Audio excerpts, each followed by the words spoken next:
Hi there, YouTube friends. This is Fossilsaurus coming at you with a second video of the day. I'm trying to keep myself a little occupied. Tomorrow is the anniversary of the loss of one of the most amazing dogs that have ever lived. And so I am trying to keep myself a little occupied, and I don't think I'm going to be up for making anything tomorrow. So I figured might as well. So today I'm going to do something not only similar to a couple days ago with the Adestus shark. I'm going to bring out something that is related to the Adestus shark. Now, I don't know how well you can see this. It really doesn't look like much. Let me see if I can get it up closer. What this is a shark denticle of a very unique shark.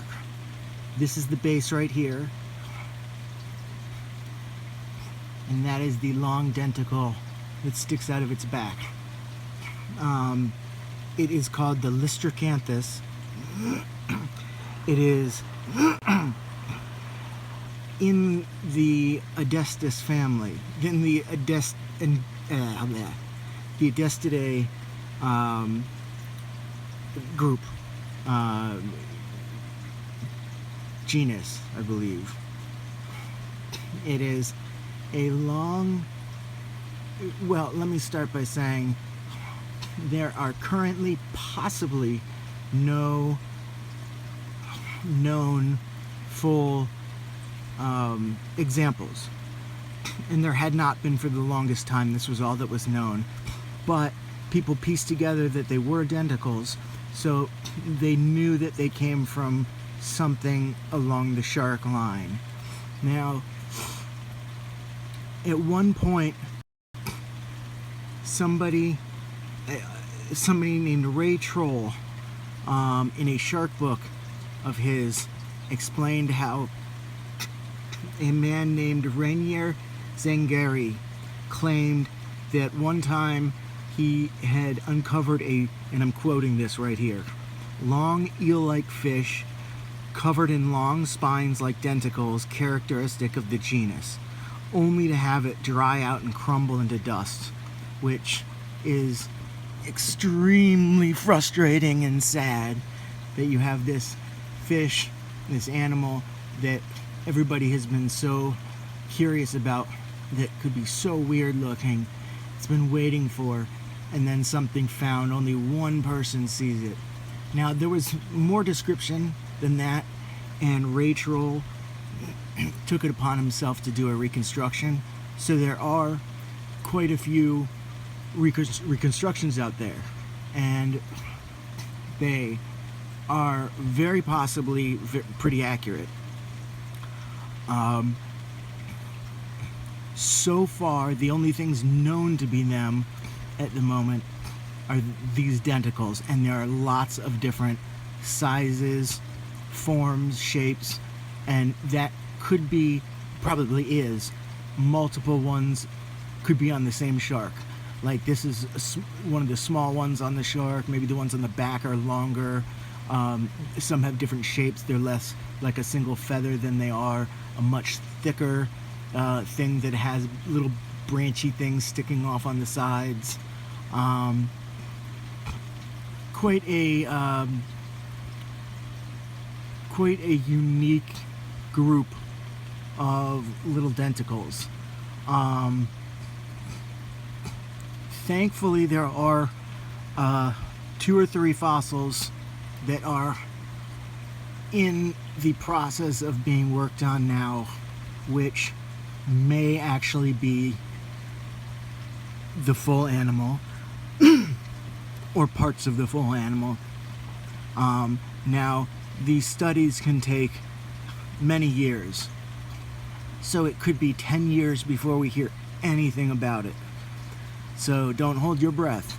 But I am very much excited and looking forward to hearing something about that. I will, of course, include the pictures of those fossils, so you can get a look at what they are. I mean, people like us really can't make out what's going on in those pictures. These are real. It needs real experts to be able to look at these masses of gobbledygook and really see what's there. So I mean, thank God to them and people like that. It's easy to get frustrated about them taking so long to get these things worked out, and I find myself being frustrated by that all the time. But every single time I get frustrated, I mentally kick myself, reminding myself the work that they do and how important it is, and how who else could do what they do. So few people could ever do the kinds of things that they do. So my hat's off to them, and any bit of frustration I ever feel towards them is immediately transformed into feelings of guilt for that, and nothing but appreciation for them times 10. Now, I told you it's from the Adestidae family, so it's in the genus Chondrichthyon, an extinct genus. So it's not directly related to the Adestus, but it is in that group. Now these guys lived quite a long time. They lived from the late Carboniferous through the Permian, early Triassic,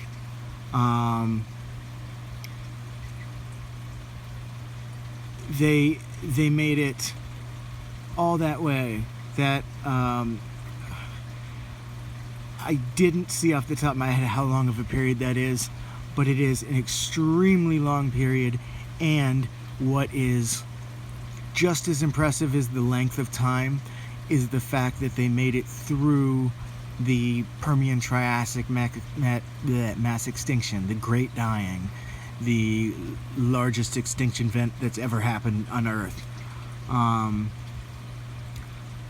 So they are pretty impressive animals that went through quite a bit. Sadly, didn't make it. There's one relative to these guys which looks very similar. The only differences are in the denticles, which, I mean, obviously that's the only differences that we could tell, because that's the only stuff we have of them. And that is called Acanthohatchus, I believe, and that means spiny-spined shark. A little repetitive, but cool, I guess. So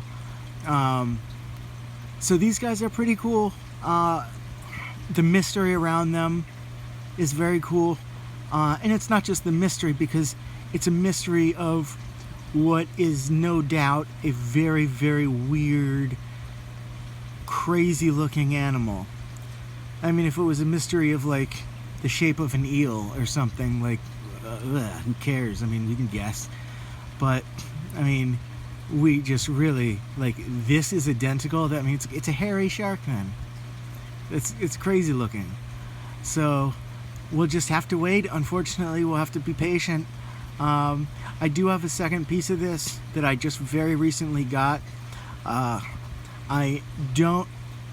put it aside, and I'm not exactly sure where it is, but it is an extremely thin section, extremely delicate, so chances are I would not be picking it up and showing it anyway.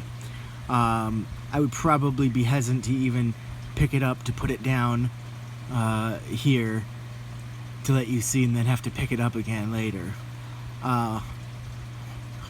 If I find it, I'll try and do a short and a little update, show you. But until then, all I have is this little guy. Now this is pretty small because they can get up to 4 inches long. So, I mean, this one's less than an inch. And like I said, they have different shapes. The same general shape, but different like forms. Like some of them are just straight up the front, and then the back they have little like spines sticking out, straight back, like 90-degree angle from the main part.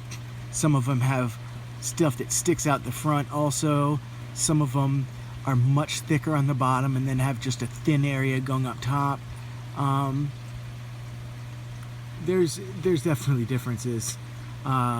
So again, that could be different species, where each one of those types of denticles is a unique, different look, or different parts of the same shark. I think that would be cool if they were all different individual animals, because that means you'd have some like, you'd have them like dog breeds, like with different like hairdos and stuff like that. Like this one's the puffy poodle do, and this one's like the Shar-Pei, and I mean that one's the golden doodle. I mean, it would just be very very interesting. It would be a little on the cute side. These guys were not huge. From all accounts, they under much smaller than a person, probably a meter and a half, something like that.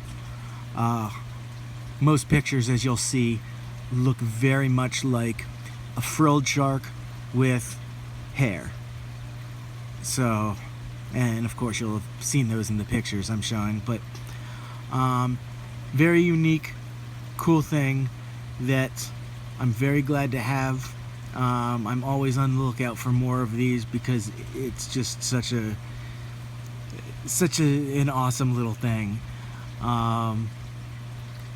I have seen a couple come up now and then. I missed one, and then I got the second one. So, and they're not that expensive, but I would imagine anything of like a significant size or importance would probably be pretty pricey. So, but I'm definitely happy with it, and I look forward to getting more of them. At some point down the line, I'd like to get maybe a little patch of hair, as it were. So, thank you so much for watching.